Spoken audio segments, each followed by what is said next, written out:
I've just finished watching the entire series of the Australian remake of The Office, and I have some thoughts. In this video, there will be some spoilers for that series, but also for the UK and the US versions as well. So if you don't want to watch them, feel free to scroll away. And if you want to jump to any particular timestamps, they're all down below as well. But yeah, let's get into it. And I want to start off by saying that I feel I'm in a good position to talk about The Office because I'm a huge fan of both the UK and the US version. The UK version of The Office, where it all started, is a cultural institution for everybody on this little island, much like Cadbury's and eating crumpets. It is something that we all have watched, and it is something that we have all enjoyed and we can all relate to in some way or another. But I do have to say, despite my roots, my heart does belong to the US version of The Office. I absolutely love it. All 9 seasons, I am a huge fan. I must have watched it through 15, 20 times, no joke. In fact, over here, I'm just gonna grab it right now. This is my Lego version of Dunder Mifflin right there. As you can see, Dunder Mifflin. And here it is. Isn't it fantastic? Let me just get that in frame. Isn't it fantastic?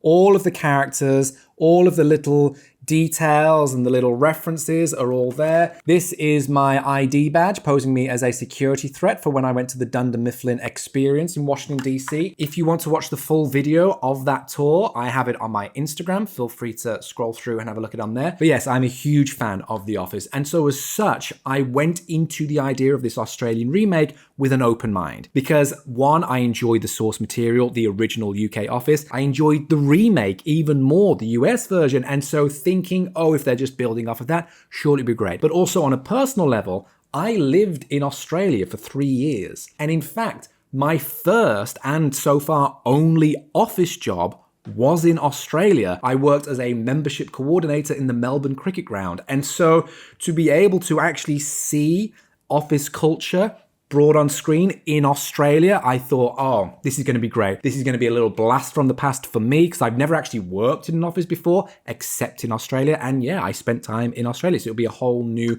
frame of reference for me. But after watching all 8 episodes of this first season, I do have to say I was left somewhat, I don't want to say disappointed, more like deflated. Because I do try to find the best in anything that I watch or any type of media that I consume. I always do. I never really have a bad word to say. I'd be a fantastic critic for the people who make things, not actually like in a published column, because I do just find anything that has been created fantastic. Just the idea and the process of actually creating things, I just think is wonderful. But I watched all 8 episodes of this, the entire season in one sitting, and I just felt a little bit empty after it. That's not saying it doesn't have some positive points. I'm going to start off with the good right now. But even though I've just said I'm going to start off with something good, I will preface it by saying something bad that was brought up by other people. Before the show even came out, it already got a lot of negative criticism because the boss, the Michael Scott David Brent character, was going to be played by a woman. And I think if you think that is an issue,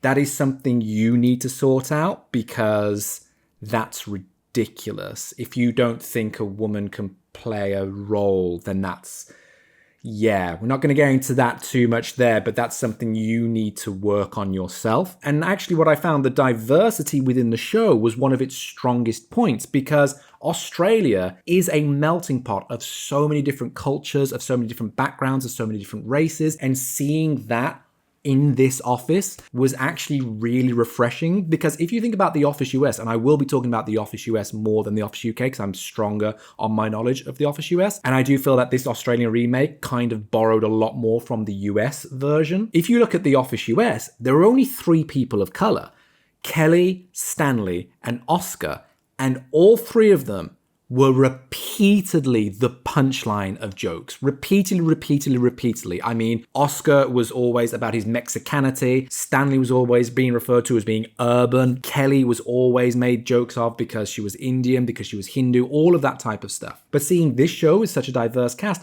they didn't actually play on any of that. No one was really a punchline. Some things got brought up now and then, but it was more in reference to rather than because of. And so that was actually really refreshing to see, because that does remind me of my experience within Australia of seeing so many different cultures and seeing so many different faces and going, yeah, okay, now I actually get a good representation of what it's like in Australian culture within The Office. And just to finish off the positivity bit, it's not that it's unfunny. I did laugh out loud a few times whilst watching it. And so it does have these charming moments, but what I would say is that the type of humor that it was relying on, it didn't quite come out. And the things that I ended up laughing at were sort of outside of what it was trying to do, because The Office itself, like the core of the Office brand, as it were, the Office franchise, is cringe humor. Like David Brent, Michael Scott, they very much embody like the cringe. You're laughing because you're like, oh gosh, how is that? How do they get away with that? And you're sort of laughing out of, oh, I can't believe that situation happened. Within this version, there wasn't that much cringe. The boss character, Hannah,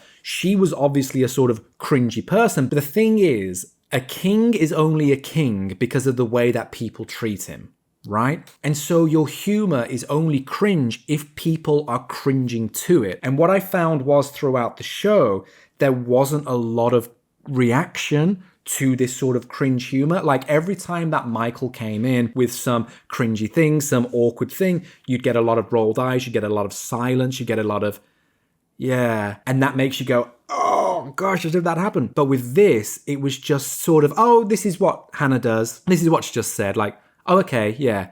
And carried on. There wasn't that much of a visceral, visible reaction to it, which makes you go, oh, so we're not meant to find it cringe. You're just sort of a kooky kind of boss then. You're just a boss who shows a little bit more personality. And then the jokes that did actually make me laugh out loud were very much not that. They were actually just sort of straightforward bits of observational humor, which made me go, oh yeah, that was good. I really like the way they did that, but it was completely against the actual sort of MO of what the humor was meant to be. But yes, there were some laughable moments, and the diversity of the cast was something that I really applauded, but there, yeah, there is sort of like an overwhelmingly negative section to this, which is going to be a little bit longer, but let's jump into it. So first off, the plot premise itself was actually a little bit refreshing. Much like in the UK and the US version, there is the idea that the branch is going to close. That happens in the UK, that happens in the US. And in those shows, it gave this real conflict of, oh gosh, there has to be this progression because you need conflict in order to tell a story. And so, yeah, we've got something to work towards. We need to make sure that we don't lose a job. All these people don't lose their work, that these stories can keep on being told, because if the branch closes down, there won't be an office.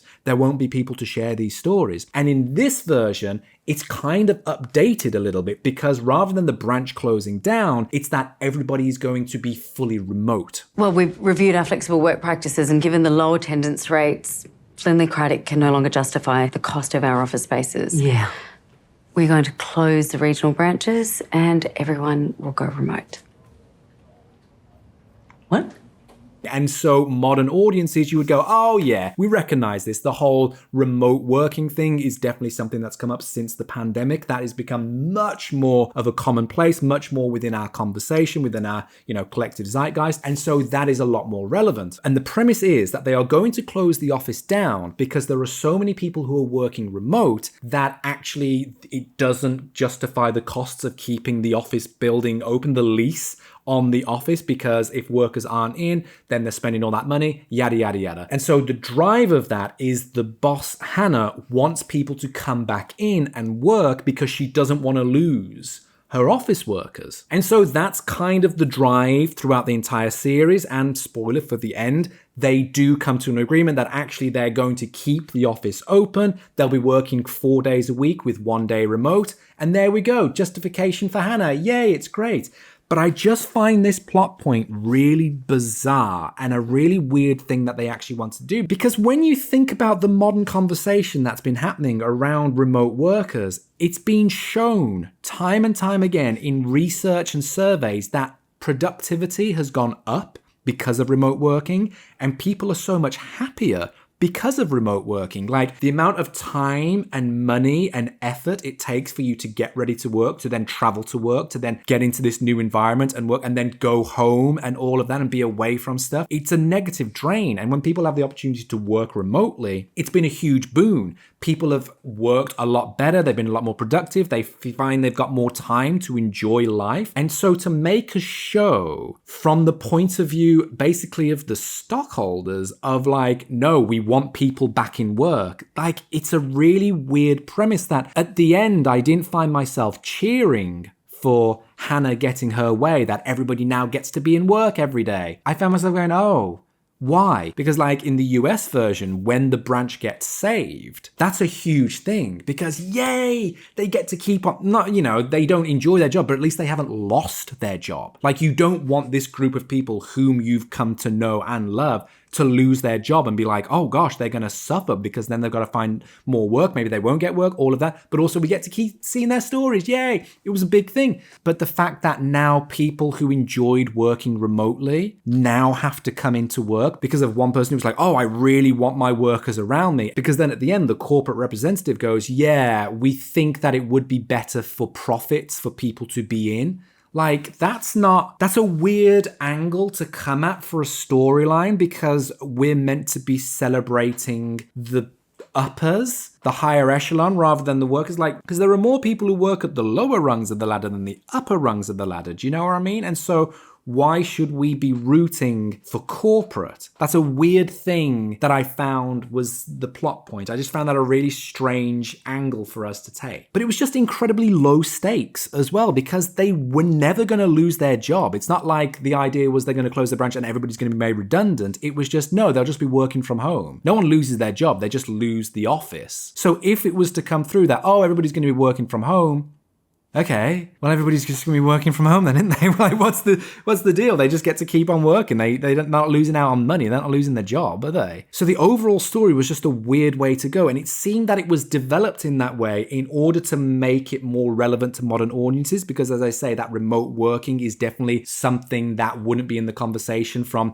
2002, 2009, you know, in the office, the original offices. And there are more modern things for more modern audiences like Zoom meetings and using Hinge as a dating app. These different types of things that modern audiences would go, ah, yeah, I relate to this. I get what's happening here. So this would definitely appeal to those workers within this generation, but also I just feel they made a lot of sacrifices for the overall plot in order to kind of shoehorn in these modern references just for the sake of making a modern day reference. But the outline of a plot is one thing dramaturgically, but it is the characters that help drive said plot. And with this, it's a real shame because I get the idea that every office is the same, quote unquote. Do you know what I mean? That is the point of The Office UK. It was that people who didn't work for, you know, that company in Slough, they got to see this and go, do you know what? Yeah, I didn't have a job like that, but I've worked in an office and I recognize that. I recognize this setup. I recognize these people. I recognize this type of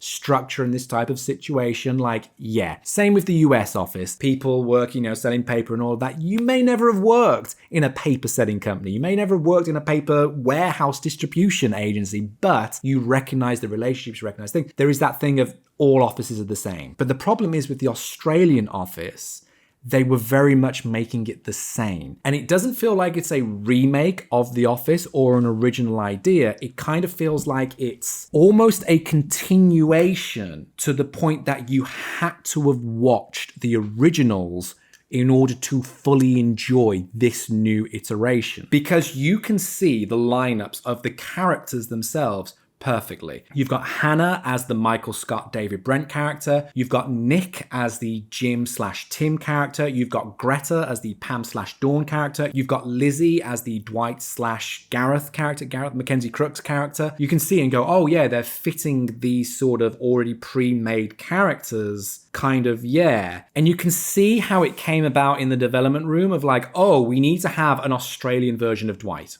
We need to have an Australian version of Jim and Pam. And something that they made different was that Dwight's character is Lizzie, and rather than being a sales associate, instead they're the receptionist/office manager type of thing. So at least there's a little bit of a difference there. But the thing is, the characters weren't different enough, and neither were the characters fully fleshed. What I found was over 8 episodes, they really tried to shoehorn in so much story and so much development, but it fell flat because we didn't actually get to enjoy the characters. We didn't actually get to enjoy their backstories. Instead, they were really hoping that we have already watched the US version, specifically the US version, I would say. They are hoping we had already watched that so that we could come in and go, right, now here's an Australian version of that, rather than here's an original take and an original story. Because the driving force of both the UK and the US version is the love story between the Tim and Dawn, the Jim and Pam character couple. That is the driving force. Like the Christmas episode of The Office UK, one of the best episodes in British television, simply because it was a 2-series build-up to that point. And the US version, the Jim and Pam storyline, is what made people keep coming back for more.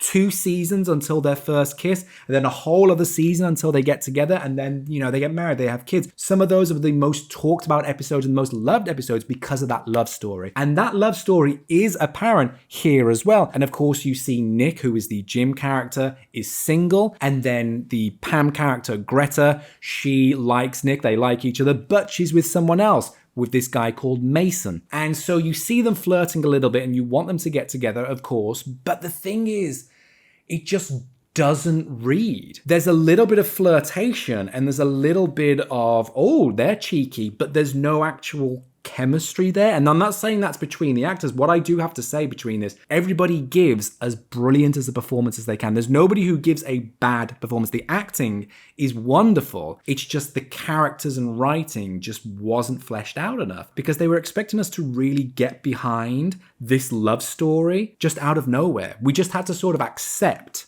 that, oh, they may want to get together because they're flirting with one another and they sit opposite one another. That was it. We just had to go, oh, they fit the Jim and Pam archetypes, therefore we will just invest in them. And that's what I mean about we had to have done our research by watching the original shows, because it took 2 seasons of the US Office, 20 odd episodes in season 2, 6 in season 1. That's 30 odd episodes of people, slowly drip feeding this tryst, this little frisson that could happen between them. But here in episode 7, the last but one, they nearly kiss. And I didn't care. I really didn't care. When I saw Dawn and Tim kiss, I cried. When I saw Jim and Pam kiss, oh my gosh, my heart exploded. With these two, I was like, okay.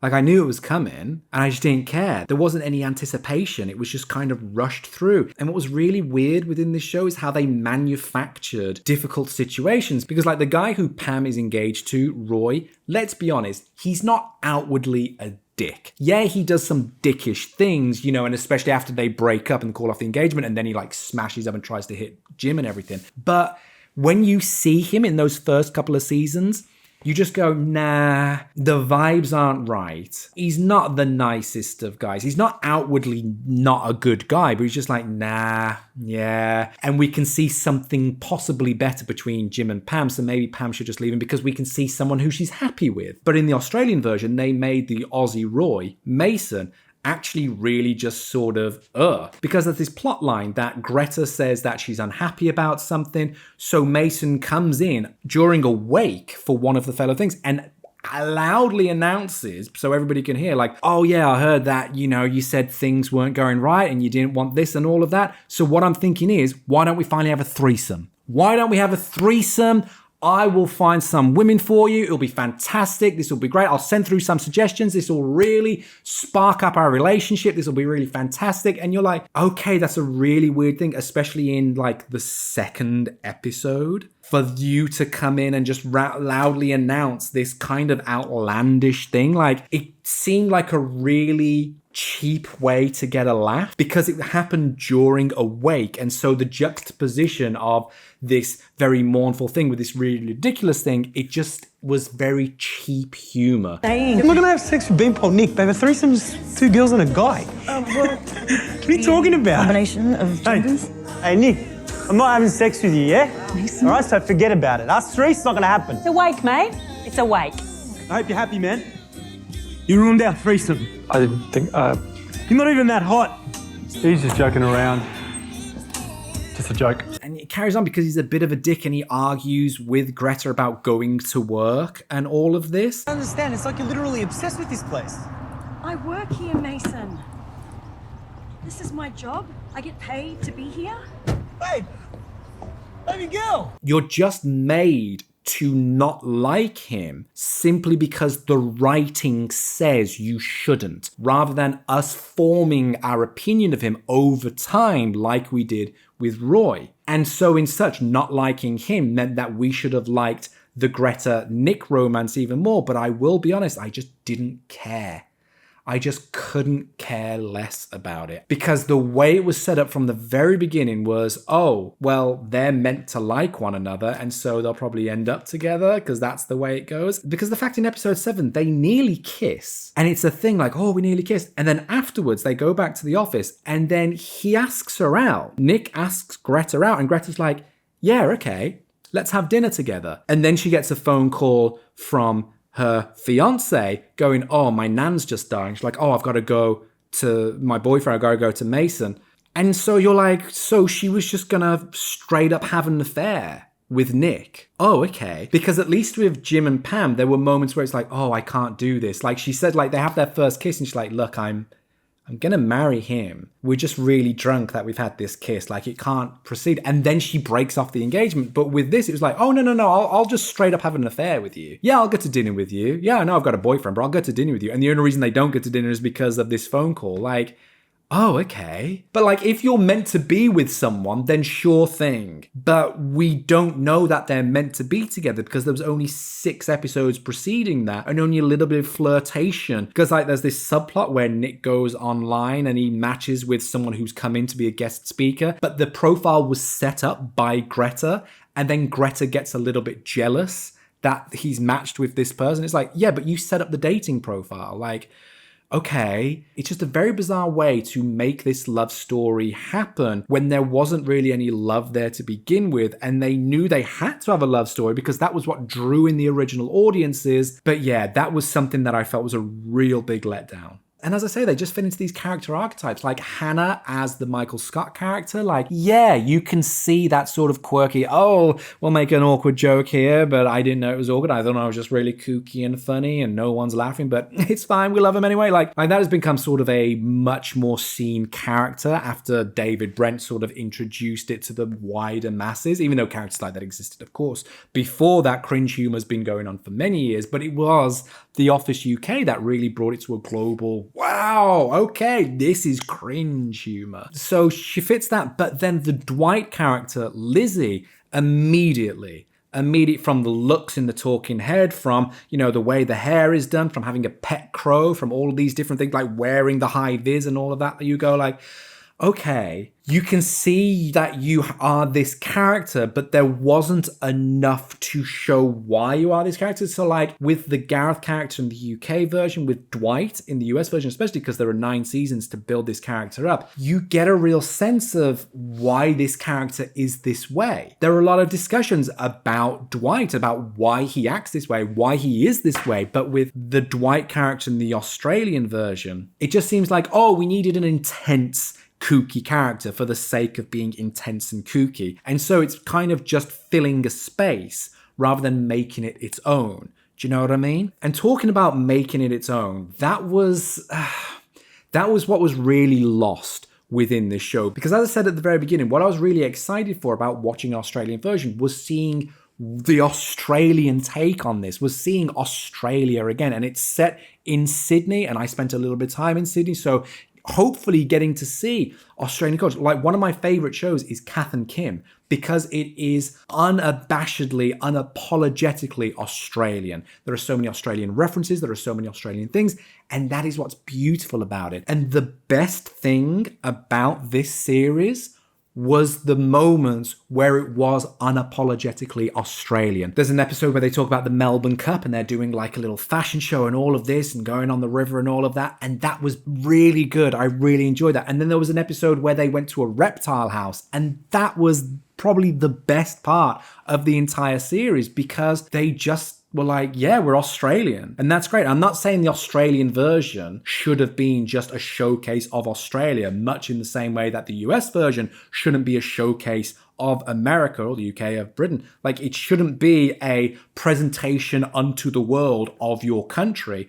Not at all. But I do feel that they were somewhat hiding away from the fact that they were Australian and wanting to make it sort of more, generic, sort of downplayed. But my experience of Australia is of them being a little bit louder, of them being a little bit more energetic, and the sort of subdued nature of the original Office and The Office US in the early episodes, because, eventually it becomes more American. That was the thing about The Office US. It started off as a remake, shot-for-shot remake of the British version, and that sort of low energy, everything just, there's big pauses and silence. It works well in Britain because that's the way we are, but Americans live a lot more out loud and a lot more, hard on the sleeve type of thing. And so as later seasons went on, it became louder and it became more energetic, and that's where the enjoyment was, because it was more authentically American. The Australian version seemed to have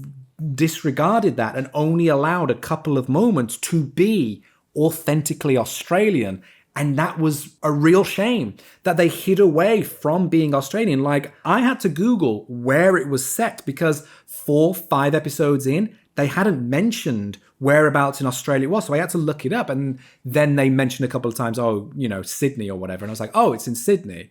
Okay. It would have been really nice to have got a sense of where they were, because when you watch the UK version, it's in Slough. When you watch the US version, they're in Scranton. You just know that, like, they make a big thing of it. They are very much tied to the place, and there's a lot of history and a lot of, whatever, references in that. And so I get, if you're from there, if you're from Scranton, or Scranton, Pennsylvania, or Slough, like we know Slough. And so we go, yeah, that show is definitely fit for Slough. I can imagine the same sort of reaction for Scranton, PA. Like, people watch that who know that going, yeah, we get that. I get that. With this one, I was like, I don't get that this is in Australia.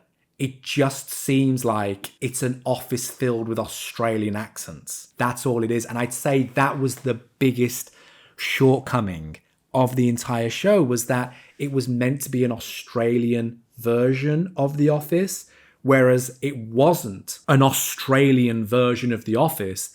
It was just The Office with Australian accents. And that is kind of the saddest thing about it all, was that they didn't make an original show based off this idea of The Office, of people working together in an office. Instead, they wanted to remake The Office US, an already established successful show, but not add anything to it. I can't come away from having watched all 8 episodes and go, yeah, this was definitely unique. When conversations come up about the UK versus the US, there are big conversations, there are big debates about it, by going, yes, but they are different. There are these different things. Like, David Brent is unlikable, but Michael Scott is more lovable, but childish. All these different things, like the work ethos and all of that. Whereas the Australian version won't be included in these conversations because there aren't any.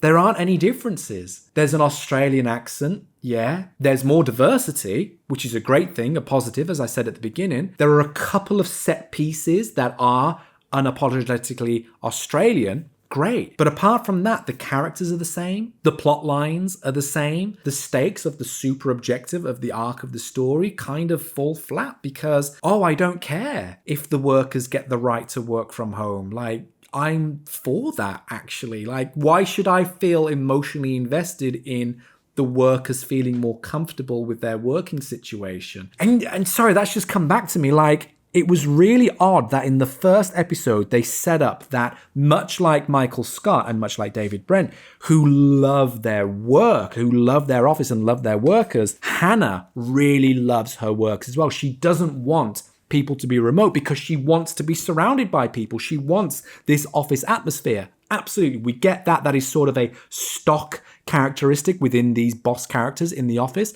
But then in the next episode, she doesn't even know half of the people. It was a really weird thing that made me go, well, that's completely at odds to her character, because one of the workers dies and she has no idea who it is. Then there's this whole bit of one of the workers going, oh yeah, he used to sit next to me. And she goes, oh, and you are Josh. Like, yes, you're Josh. It's like, he sits there. and you don't know who he is, yet in the episode before, you were wanting to completely change your life. Like in the last episode, she offers to remortgage her house in order to be able to buy the lease to keep the office open, because that's how much she wants to be around her workers. That's how much she wants the office to still be functioning. And yet there was a whole plot point and punchline and jokes about the fact she doesn't know like two or several of her workers. And it just seemed really weird. Like it wasn't a good through line of the character. And also some other things like the IT guy who doesn't know how to do IT, like he just doesn't know anything. Like that's a really cheap joke.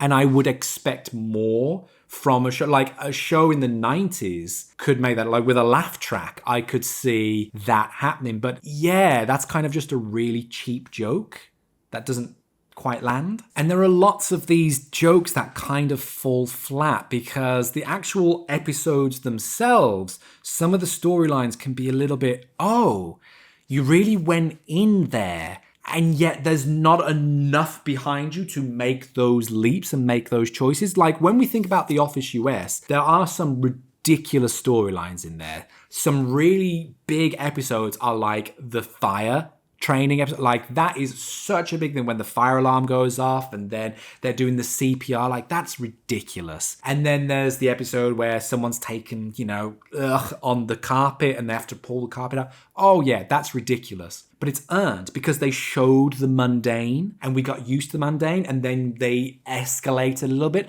But in like the 5th, 6th episode of this, Hannah wants to register the business as a religion so that she can have tax cuts.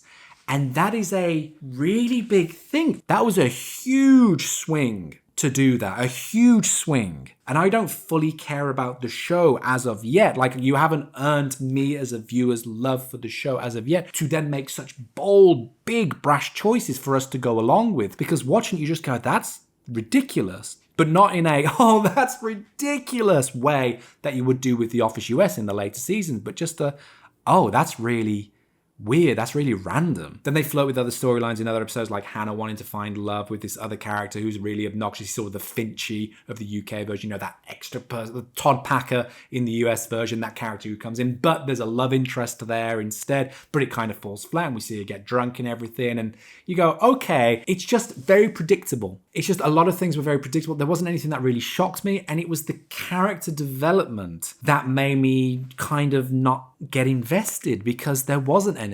They were already just echoes of characters that we already know, that we've already watched, that we've already spent years getting to know and years investing in, really just shoehorned in. Like, look, here's a kooky character, here's some love interests, here's an overly enthusiastic boss. You get who they are, right? We know who they are. Yeah, stock characters. Now just see their individual takes on it.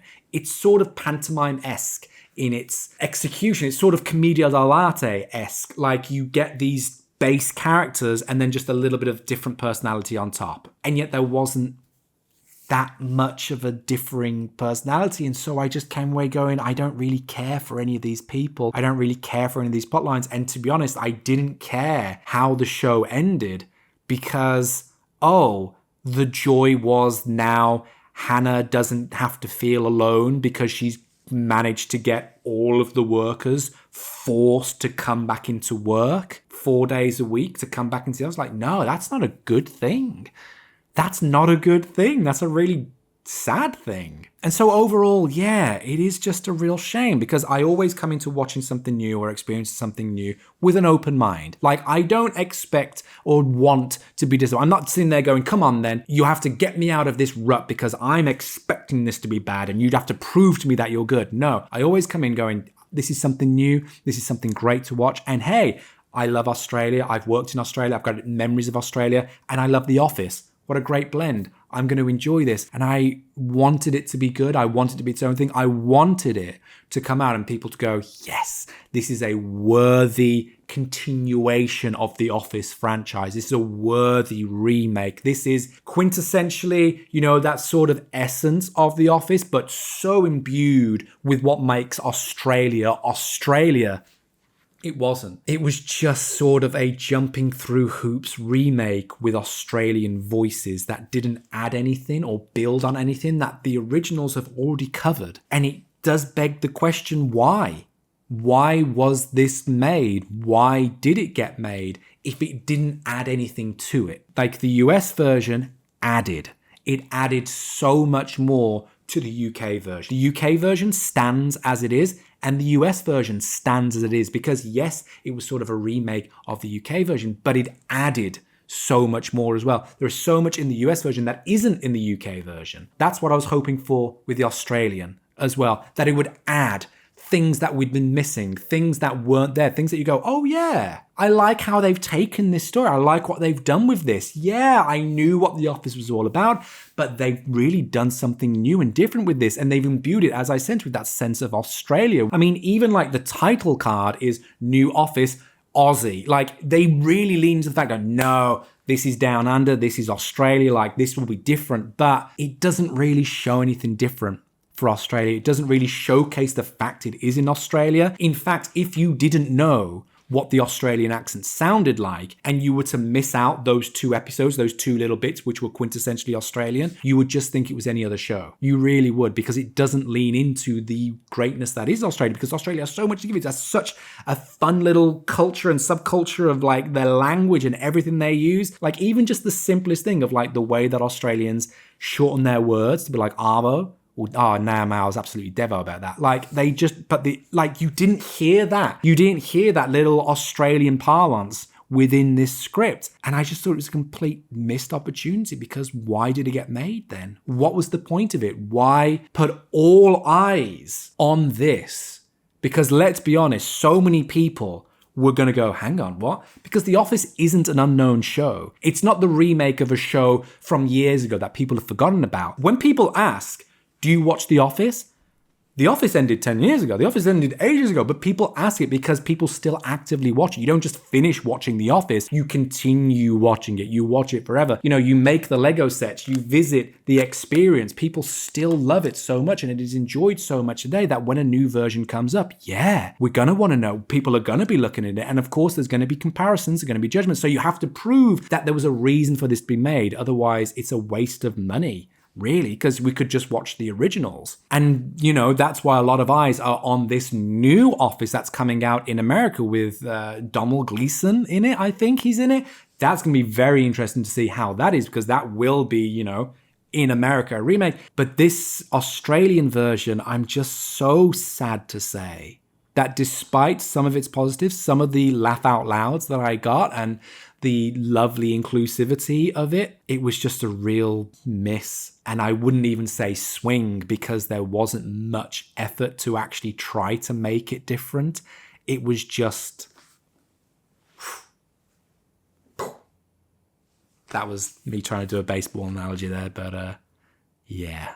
I've spoken about this for so much longer than I thought I would, and the thing is, I have so much more to say. I'm looking how long I've been recording this. I've been recording this for an hour now. I don't know how long this is going to be when I edit it, but yeah, I could talk about this more. I took so many notes about it, but overall, a real shame, and I will be interested to know if there'll be a season 2. I think there will be, because it's Amazon, and they'll just be like, nah, let's bankroll it. Forget it. Let's just put the money in. We can afford to. I honestly don't think they should. That's a real difficult thing to say. I don't think they should. I know there's that whole thing about getting it off the ground. You got to give it a chance. But even with the first season of The Office US, I don't like season 1. I don't like episode 1. Whenever I do a watch through, I skip over episode 1 of season 1. But thankfully, in the latter few episodes of the series, they do start to make something a little bit unique and a little bit different.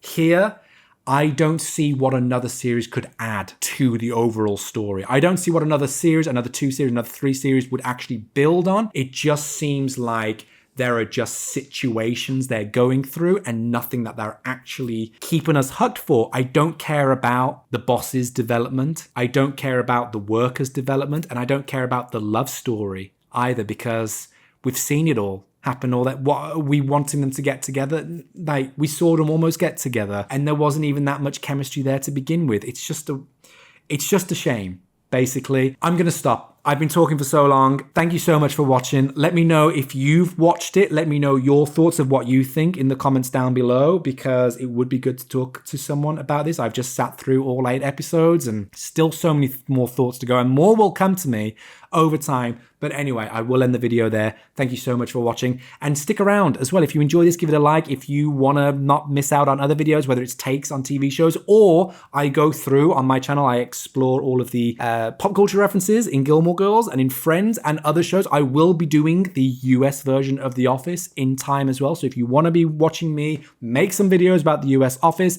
make sure to hit the subscribe button so you don't miss out. But yes, you can hear my voice is getting hoarse. I need to stop because I've been talking continuously for so long. My friends, thank you so much for being here. Luck and more to you all, and catch you next time.